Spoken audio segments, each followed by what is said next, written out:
السلام عليكم، كي دايرين؟ لاباس عليكم بخير؟ نتمنى تكونوا كلكم بخير وعلى خير وانتم كتشوفوا هذا الفيديو ديال اليوم. غادي نشارك معكم عصير زعزع بالطريقه ديالي. نتمنى ينال الاعجاب ديالكم وتفرجوا في الفيديو من الاول الى الاخير، وما تبخلوش عليا باللايكات ديالكم والتعاليق ديالكم اسفل الفيديو.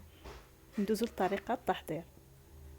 هنايا عندي واحد الموزه كبيره اولا جوج موزات، واحد تفاحه مقطعه، جوج حبات ديال لافوكا.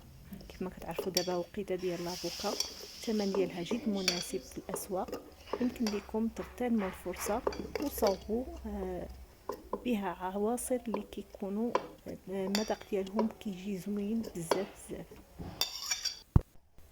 وغادي نضيف عليهم العصير ديال الحامض اللي غادي نعصر النص. ممكن تعصروا حامضه كامله، كل واحد والذوق ديالو. انا عصرت غير نص حامضه على حساب الموز والتفاح باش ما يتاكسدوش ليا.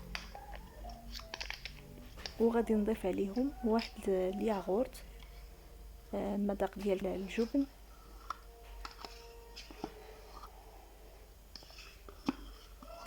وكنضيف عليهم 2 معالق ديال السكر.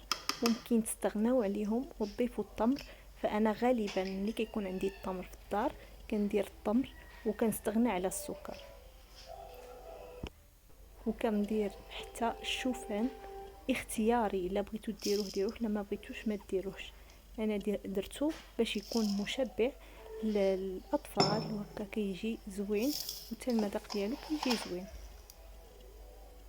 كيف ما قلت لكم كندير 2 معالق ديال السكر. كيف ما قلت لكم يمكن لكم تعوضوه بالتمر اولا بالسكر الاسمر. غادي نضيف هنايا 1.5 كاس ديال الماء.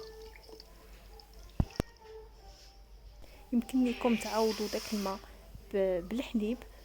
انا اكتفيت بداك الياغورت اللي درت فيه، يعني غادي يعطيني المذاق ديال الحليب والكالسيوم غادي يكون كافي. اما نتوما تقدروا تعوضوه بالحليب الا ما بغيتوش ديروا الماء، فهذاك كيبقى الاختيار ديالكم. صافي كنطحن المكونات كلها مزيان كنقدموهم في الكؤوس.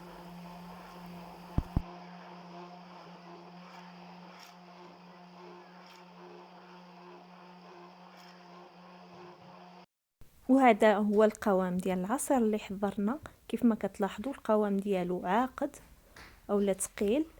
بهذه الطريقه هذه غادي نكبو في الكؤوس بالتساوي على حسب افراد الاسره او افراد العائله